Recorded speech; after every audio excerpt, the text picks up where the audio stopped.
But again, America supports Turkey. It's a profoundly important military base for the United States of America in the region. It's a partner that plays a huge role. Without Turkey, Syria and the Bashar al-Assad regime would not have been toppled. Okay, it's totally fucking ridiculous. Like, Turkey plays a major role in America's interests in the region, a bigger role than Israel does. It's also a NATO country. Turkey also, given its fake sovereignty, can play the role of a mediator between Russia and America at times. Turkey always plays both sides.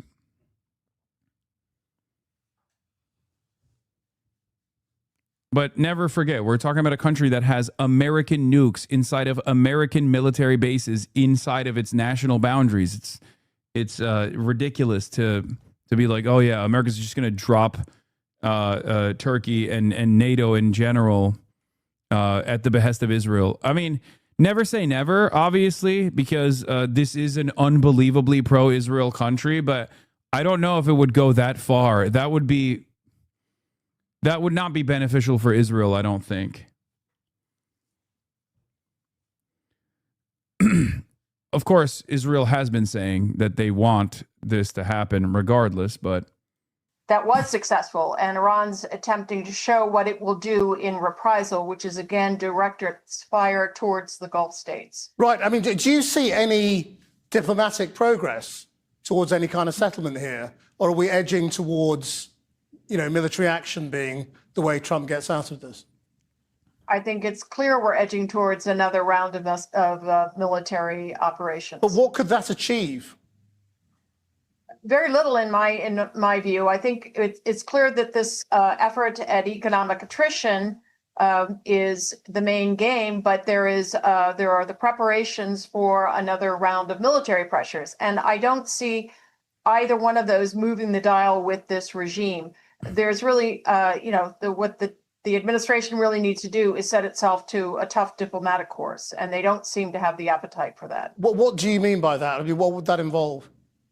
That means sitting down at the table and getting into a... If another country has a military base in your country and put their nukes there, you don't actually have nukes? Yes, I understand that. I'm literally Turkish. What are you talking about? I'm simply stating that Israel attacking a country with American nukes inside of American bases has never happened before. It's a nuclear umbrella. Turkey is a part of the American nuclear security umbrella.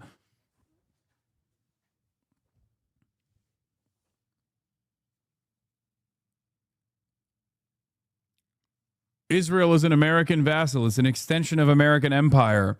That would be this would be a very different calculation.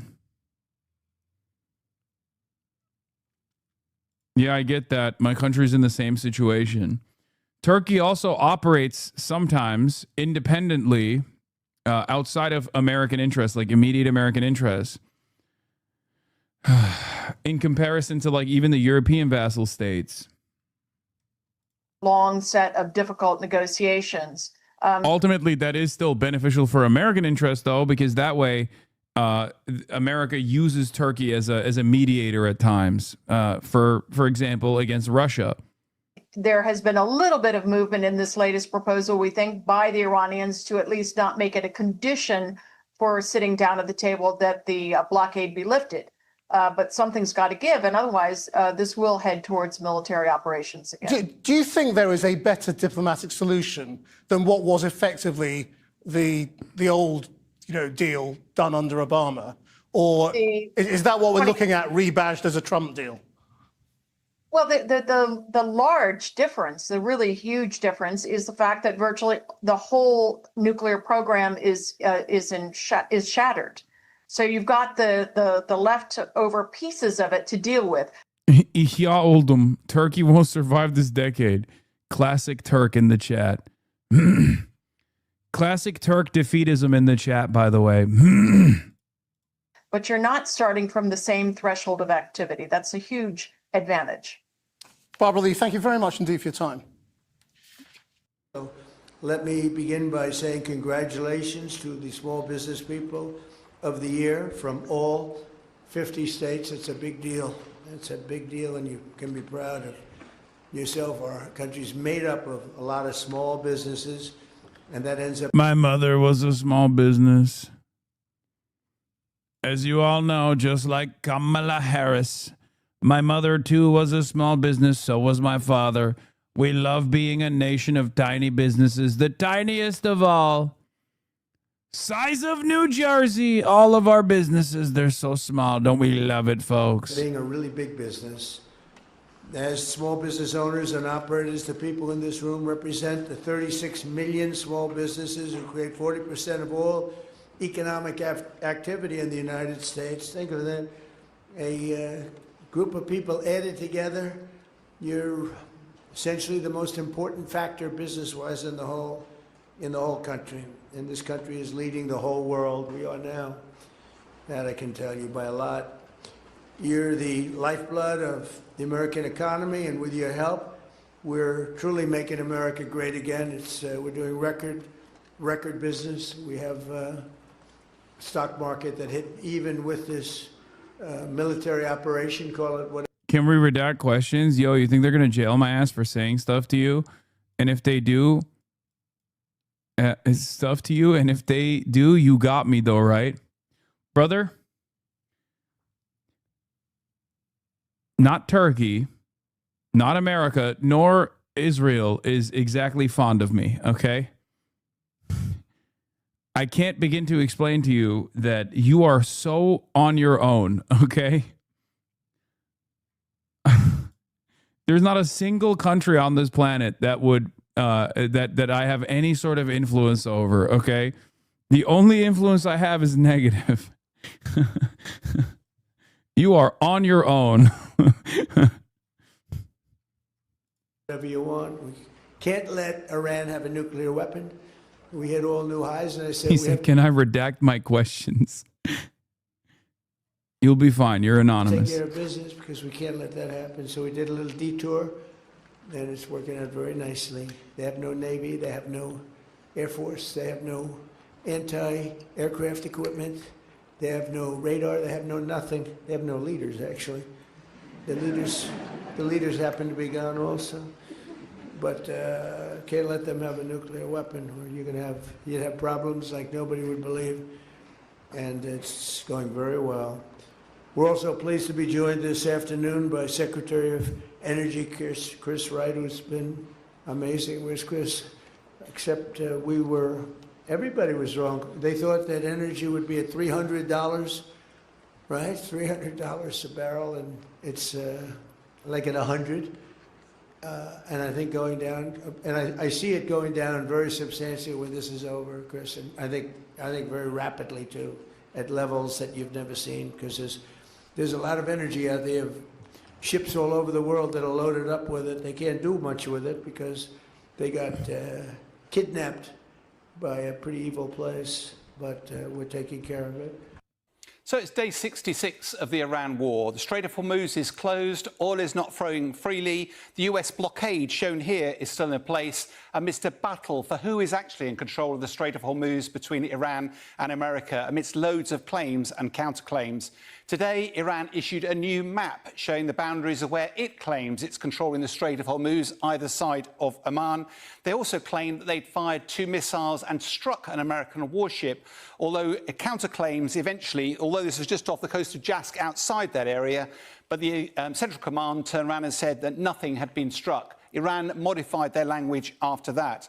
US command had also claimed that 6 of the fast patrol boats that Iran has been using were blown out of the water. President Trump later said that there were 7 blown out, and also that there had been cruise missiles being used against shipping in the Strait. Again, Iran denied all of this. This comes amid President Trump's claims that 2 US carrier vessels were actually escorted through the Strait of Hormuz successfully earlier on in the day, all part of Project Freedom to restore freedom of transit for commercial. Have you tried to get Mark Carney on the stream? He's been on podcasts in the past like Scott Galloway's. Brother, do you think I'm comparable to Scott Galloway? I highly doubt that Mark Carney would come on my broadcast. I mean, I open invite if he wants to, but I don't think he would be down to do that. I'm gonna be honest with you.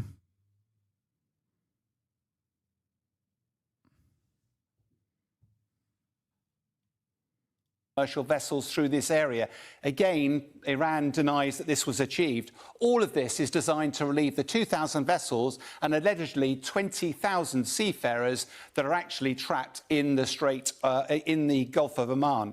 But US Central Command, how are they actually going to police this new operation? Well, they've got a number of assets they claim to be using, 15,000 troops. There's a Marine Expeditionary Unit in the region. Probably that's where they're going to come from. You've also got aircraft carriers like the Lincoln mounting fighter jets, not only off the carriers, but also off land basing, and then missile destroyers in the region as well. The threats are quite significant. One of them is obviously anti-ship missiles provided by China. They can be deadly. That's why you've got the missile destroyers in place, but also the fighter jets that will look to target the launchers as well. We've also had reports that cruise missiles are being used, again the destroyers, but these are very easy targets relatively for the fighter jets to take out.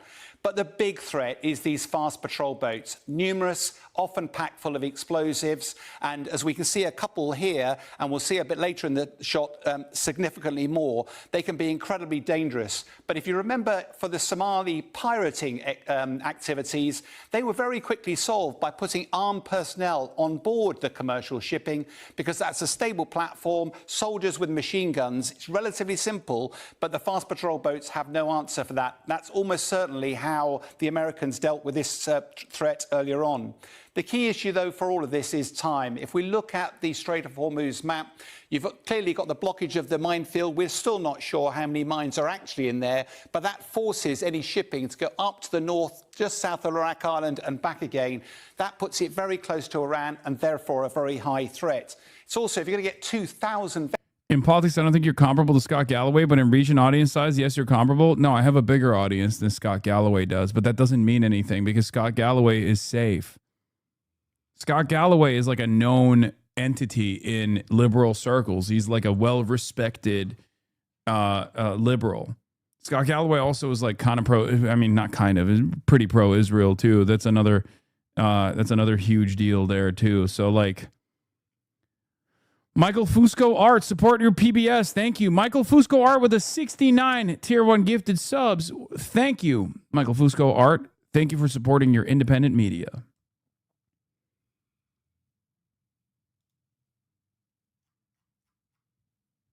$69. Nice. Vessels out, even if you put them relatively close together, it's probably about a week's worth of transit, 24/7, incredibly risky. And you have to remember, Iran doesn't have to hit all of them. It only has to hit one, and suddenly confidence in this project will be undermined immediately. But for now... Yes, Iran has to hit an American ship. Like Iran, if Iran wants to establish full tilt military deterrence, it has to hit an American naval asset. Like that would be the ultimate military deterrence in the Strait of Hormuz. If they were to get a successful strike on an American naval carrier, naval asset, then it's unbelievably over. It's more over than it's ever been. They're saying that they have done so.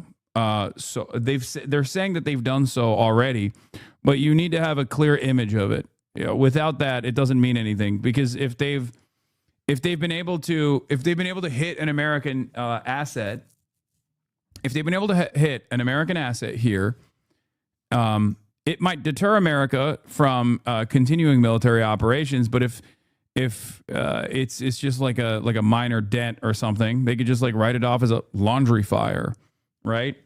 As they have done so in the past. So that's the situation. All right.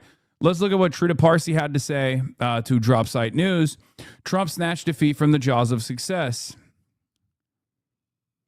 Trump really, Dr. Trita Parsi, Iran expert at Quincy Institute, friend of the show, told Dropsite that Trump squandered a ceasefire that disproportionately favored the United States. Trump really snatched defeat from the jaws of success because the ceasefire actually disproportionately favored the United States, Parsi said. Without resuming the war, Trump could have alleviated pressure on global energy markets, eroded Iranian leverage, and drawn out a negotiating process without immediately lifting sanctions, one of Tehran's core demands. Instead, he escalated. The more aggressive Trump's rhetoric tends to become, the more he says that Iranians are in disarray, the more it tends to be a reflection of the fact that his own negotiating position has become tremendously vulnerable and weakened, Parsi said. This is also true. Parsi said that Trump has also appeared to embrace the faulty FDD projections including those produced by the neoconservative think tank Foundation for the Defense of Democracies, which is, again, an Israeli cutout, just so you understand. Initially started as under the name Emet, Hebrew for Truth, in 2001. Its stated purpose for Foundation for Defending Democracy was to defend Israel's interest in America, okay, to launder Israel's reputation in America. FDD is a reflection of whatever the Israeli goals are, okay? And they are inside of the administration. It's Benjamin Netanyahu's own personal think tank, and they have FDD guys that are in the negotiations rooms now. As this past week, Donald Trump hired someone from FDD to sit next to Witkoff and Jared Kushner. So it's totally ridiculous. But yeah, FDD, in the interest of advancing Israel's goals here, is going to sully any kind of negotiation process that might be implemented and continue feeding bad information to the United States of America. And we all know how that fucking worked so far. FDD has convinced Trump that his naval blockade would bring a weakened and more pliable Iran to the negotiating table. Trump began claiming that Iranian oil infrastructure was on the verge of catastrophic failure. On what Trump is actually seeking, Parsi said, I think Trump is looking for some sort of spectacular military action that is not necessarily successful on a strategic level, but on a tactical level gives the impression that he has dominance, escalation dominance, and control, and then go to the negotiating table and strike a deal. The Iranians are not going to allow him to get that. It may actually prove to be a blessing for the Iranians if Trump resumes military attacks, Parsi said. Is Sarah Longwell coming on the broadcast? No. What? Where is this coming from? What? Did she even indicate she wants to? I would love that. Why are you spamming this?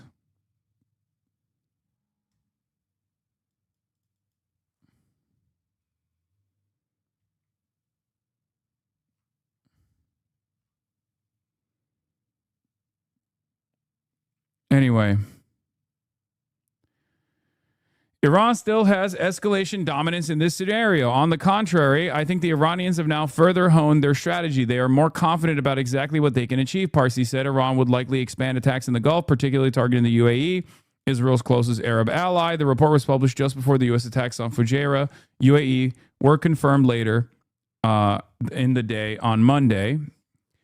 On Trump's China visit scheduled for May 14th, Parsi said, economic pressure is the only news that seems to impact the White House. The only thing that reaches him is how bad the economy is going. It used to be markets and munitions, and now it's markets, munitions, and midterms, right? Like domestic pressure coming from inside of, or domestic pressure coming from the Republican Party's future, domestic pressure that impacts Trump's popularity, domestic pressure that is increasing as a consequence of prices for the average American consumer at the gas pumps skyrocketing, right? The only thing that reaches him is how bad the economy is going and how much of a problem it's going to be for him if he has to show up in Beijing and face the Chinese from this utter position of embarrassment and weakness. Hold on. Let me get back to it real quick. Where the fuck is it? Oh, here. He still has this false illusion that the blockade, one way or another, is going to deliver him the type of victory that will rewrite the entire history of these last 7 to 8 weeks. If he goes after Iran's exports to China, he will not only escalate this regional conflict into a global conflict, but he will further push up oil prices, which will backfire faster on him than it will backfire on the Iranians. On Iran's emerging toll system, Parsi said that while some countries may balk at the idea of paying tolls to Iran, eventually they would accept this as a new norm. At the end of the day, they need their oil and they will pay the fees. And the Iranians are going to use the fee collections, not necessarily as something that replaces all income, but something that forces countries to reestablish financial connections with Iran, countries that otherwise had left the Iranian markets as a result of U.S. sanctions, he said. Now the Iranians have leverage to push them back in. And that is of tremendous value to them to be able to make sure that they have these connections. This is precisely the reason why I said from the start that America's interest in adding the European partners into the fold was not to have them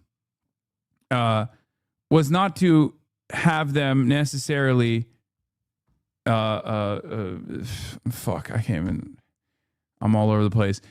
America's interest, stated by Marco Rubio, was to apply pressure to Iran.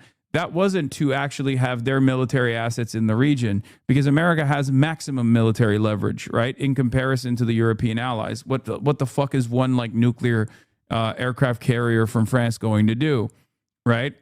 That Americans can't. America has 11 that they can use against Iran if they choose to do so, right?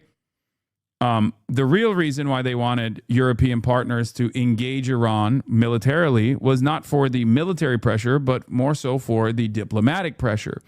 Because Iran is, by way of the toll system, forcing bilateral commitments with EU partners. Okay? Iran wants to be a sovereign state that is a normal country that can have normal commerce with these international, with the rest of the markets, even if they can't do it with the United States of America, because that was one of the big problems with the sanctions regime, was that all of these other countries, worried about secondary sanctions that they might receive from the United States of America, stopped trading with Iran. Okay? And Iran is successfully implementing these bilateral commitments right now with all of these other countries, including with France. Okay?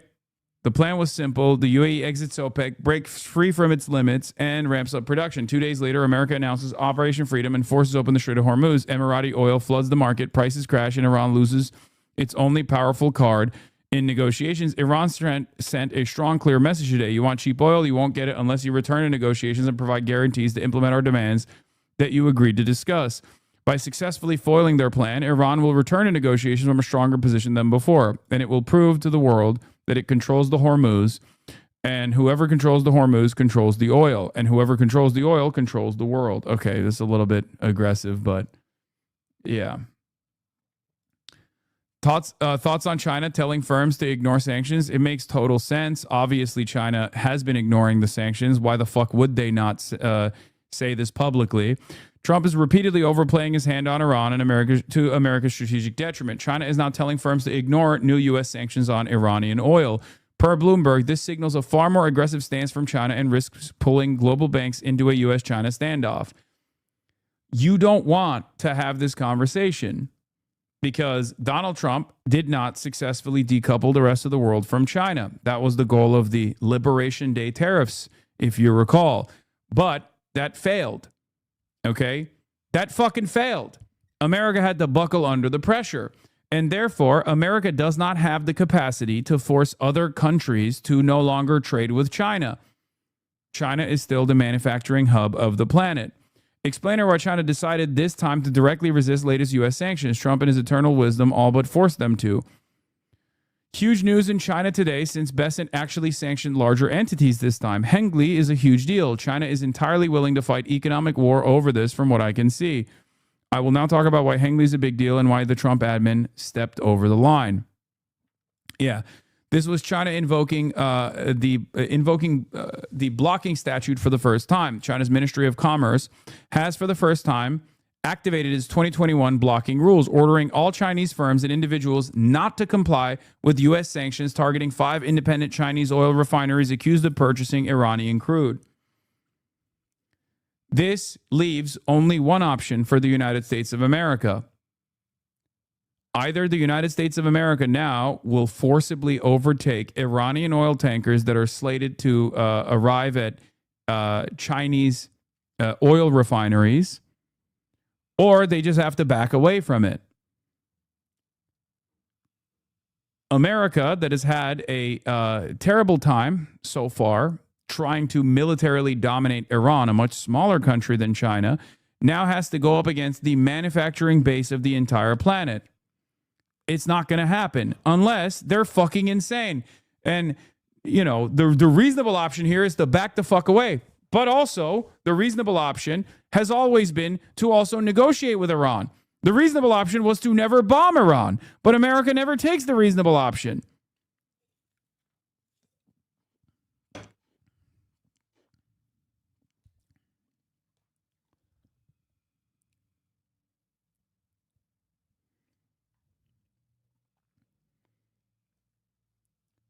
So I don't know. Like the logical steps to take here is not to add a secondary blockade, which America did. The logical step here would be to de-escalate. Okay? The Mersh and Trita Parsi. Look at the situation that Trump is in. He is facing abject defeat. I mean, we can This put is goat lipstick talk. on a pig, but This is total goat talk. Oh my God. All my goats. All my goats in one place. Trita Parsi and the Mersh. Oh my God. The Mersh and Trita Parsi. What the there are fuck? limits to what you could do in that regard. He lost. This was a colossal blunder. And really what's going on here is whether or not he is going to accept defeat. Mersheimer, please, I'm begging you to come on the broadcast. I love you. Please, please, you are my goat. Why won't you come on the broadcast, Mersheimer? Project Mersh. How do I not have a single fucking student of his in my chat? How? How is that possible? What the fuck are you guys doing? Actually, what the fuck are you guys doing?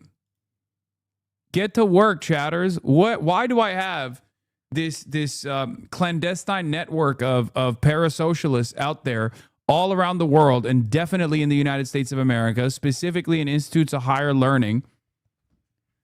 How is this even remotely possible that I haven't had one fucking student of the Mersh go up to him and be like, Mr. Mersh, we really would like for you to collaborate with Hasanabi Piker. It doesn't make any sense. Contact Jeffrey Sachs. He knows Mersh. It's embarrassing to fucking ask Jeffrey Sachs to be like, hey, can you put me in contact with the other goat?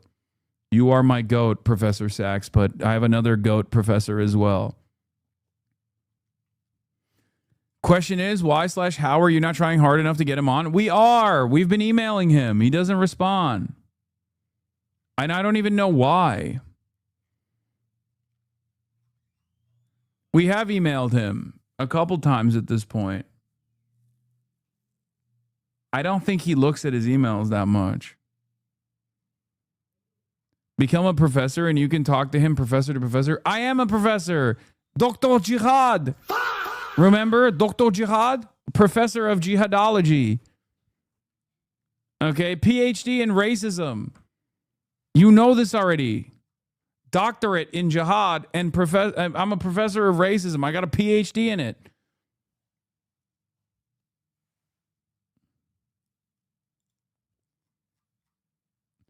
Events in Hormuz from Sayed Abbas Aragshi. Another person I've tried to have on the broadcast, but he's definitely a little bit busier than Mersheimer. Events in Hormuz make clear that there's no military solution to a political crisis. The talks are making progress with Pakistan's gracious effort. The U.S. should be wary of being dragged back into a quagmire by ill-wishers. So should the UAE. Project Freedom is Project Deadlock. I mean, this is about Israel. He's basically saying, like, don't fall into the trap.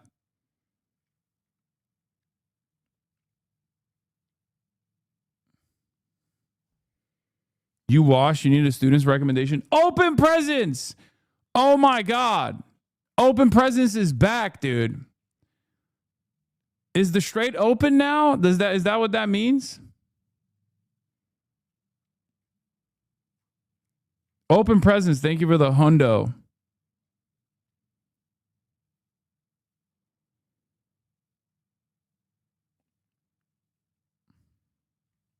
Trump foolishly, once again, went with the advice of the Israelis, put on a blockade, and now he's hurting more than the Iranians are. So the status quo suddenly is actually not as bad for the Iranians, unless, of course, he does something else that gets him out of that situation.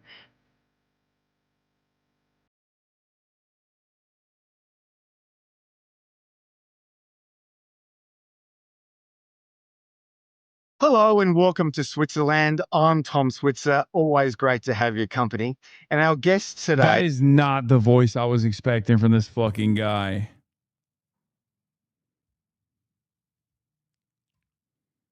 a Trita Parsi from the Quincy Institute in Washington. Hi there, Trita. Good to see you, Tom. And Professor John Mearsheimer from the University of Chicago. Always great to see you, John. And great to see you, Trita, and you, Tom. Now, President Trump has said today, that's Sunday, May 3, that the US would start guiding commercial ships through the Strait of Hormuz where they've been Is he going to play this music the entire time? Because I genuinely don't know if I can watch this if there's like high intensity music playing in the background. Or no, Professor Mearsheimer. Hello. trapped. John, your thoughts? I don't know how he can do that. What's he going to guide him out with? I would think they would have to be military ships. What else could he, the president, use?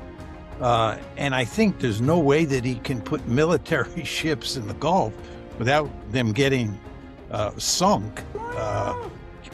If he could put military ships to escort tankers or cargo ships out of the Gulf, he would have done it a long time ago. Why would he be waiting until now? The other thing is,